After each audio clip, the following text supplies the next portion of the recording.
Hey, how's it going, YouTube? Hey, I got a Bayliner 3.0 Mercruiser Alpha 1 Gen 2. I'm just going to give you a quick couple of videos combined of how I winterize the boat. I'm not going to ramble and jargon and all that stuff. Just kind of bottom line up front what I do. Little backstory, there's going to be a lot of subject matter experts out there that are probably going to comment on here and be like, oh, well, he's doing this wrong, don't use that type of antifreeze, blah blah blah blah. Okay, dude, yeah, there's more than one way to do it. I've been in Alaska, cold freaking temperatures in Alaska. I've been in Missouri, you get freaking cold temperatures in Missouri. All right, I have done this way for 6 years now, and I have had zero problems. So I'm going to continue to roll with it. So the first thing that you're going to want to do, and that I'm doing, it's a little colder here outside, so this took a little bit longer than I wanted to. But you want to drain your gear oil in your lower unit. Same thing for an outboard. There is a flathead screw that's down here. It comes out. There may be a gasket, a tiny little rubber gasket or a washer that wants to come out with it, or it may stay in it. But just watch out for it when you pull it out. If it stays in it, it stays in it. If it comes out, just make sure you take it out with it. And then you have your vent up here. It's another flathead.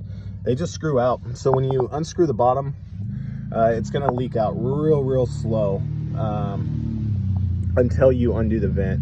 When you undo the vent screw, it'll start flowing. In the engine compartment, you have right there, all right, that's your housing for your reserve. You can either do one of two things. I mean, I didn't even think about it, right? Learn stuff every single time. But you could undo this, unhook it from the hose, and then just dump that oil, dump it out. Or you could just wait for the oil to eventually make it out the bottom of the lower unit. But anyways, what you're looking for, right? You don't want water. If over the winter, right? You don't know what happened inside of here. Just because it may have a gasket leak or some reason as to why water's getting in your gears. You can't see that, and your boat will still run that way. So I change it every year.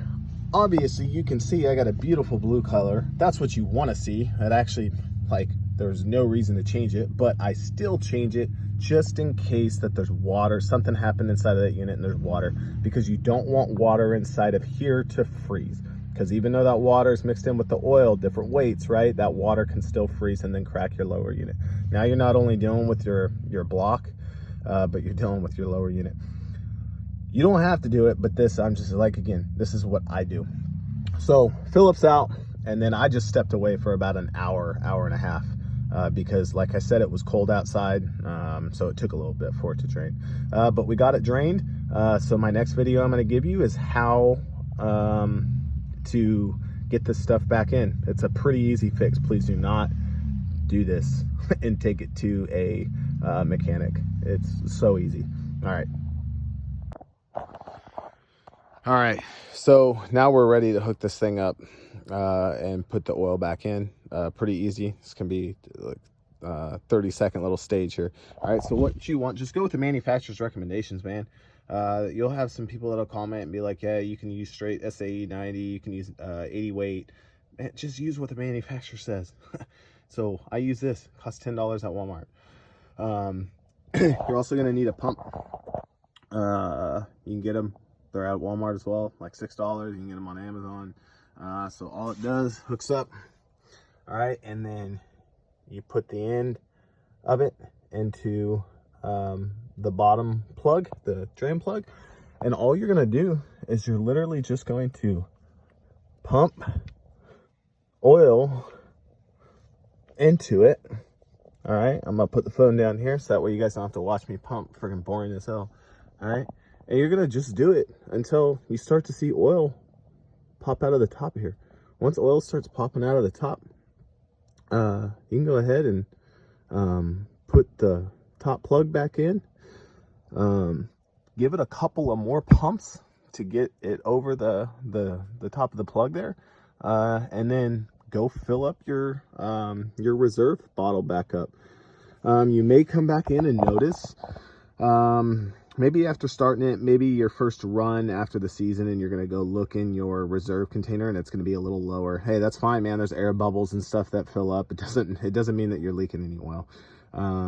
But yeah, they'll put the bottom screw back in and you're done. All right, well, I'll hit you up with the next step to doing the actual winterization and getting the antifreeze in here when I'm done with this video, or when I'm done putting this stuff in. Thanks. See you in a minute. All right, YouTube, I'm back. All right, I got my winterization kit. Like I said, I'm lazy. I don't undo hoses and stuff like that, man. I have this winterization kit right here.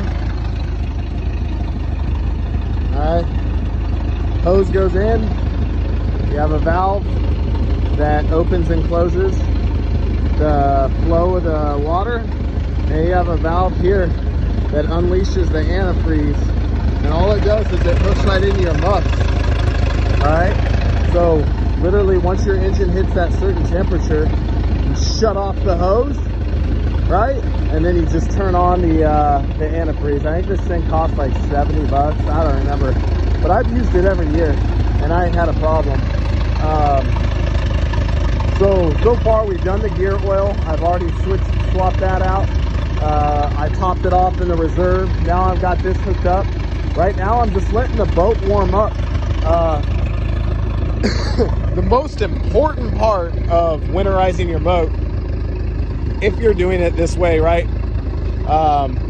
Or if you're doing it from a bucket, like you could literally do the same thing that I'm doing here and have a bucket of antifreeze and have it suction out.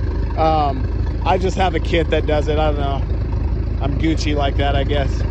But the biggest, most important thing to this is making sure that the thermostat engages. I'm telling you right now, if you use the method that I'm using, you hook it up, you wait about 5 minutes while it's running, and then you turn on that pink. If you start seeing pink come out your exhaust within like 20 seconds, no, I shouldn't say about 20 seconds, about 10 seconds, hey, that means your thermostat wasn't open, because it hasn't cycled through the rest of the engine. So you need that thermostat to engage to allow the water to actually, or the antifreeze to actually get pushed throughout the rest of your system. So the way that I do that, I don't know, I could be wrong. Leave it in the comments if I'm wrong. You can use one of the high-speed, what are they called? The infrared. I think that's what they are, where you shoot it and it will tell you the temperature. But all I do is, as you can see, my temperature right now is at 175. It'll hang around 125, 130 for quite some time, and then all of a sudden you'll start to see it peak up to 175. That's kind of how I know my thermostat has been engaged. So usually it takes about 10 to 15 minutes. All right, guys, the last and final thing to do. Let's check it out. Let's make sure the antifreeze actually got into the block. That way you can go to bed at night every single winter when it's 16, when it's in the teens and stuff, and you're like, man, I really hope my thermostat did open, right? Hey, now you can go to bed at night. Super easy to do, man. So let's check it out. All right, let me see if I can focus here. Get this focus. Focus. All right, so I've mentioned multiple times about the thermostat engaging or opening to allow the water to circulate through the engine block. Well, the thermostat engages once it reaches a certain temperature. Those temperatures vary on the size of the engine. On the bottom there, you have the blue, see a little blue cap, release cap, majigger bob thing. All right, well, that is to the outer casing, which travels along the manifold. So if you undo that screw, you're definitely going to see pink coming out. That doesn't mean your boat's winterized. Now, top, see this right here? Watch my finger. See that right there? Right there. A little screw. I forget what size it was. I think it was 11 millimeter. But all you have to do is loosen that up just a little bit. Get some trickling, so you get some, hopefully, antifreeze trickling down. Put a little cup down there and see if you got pink. Man, if you got pink, you're good. Your engine is winterized. Right here is your thermostat, okay? I know you've heard me mention this thermostat thing multiple times. There's different videos on there on like how you were without the muffs, like we did it in this video.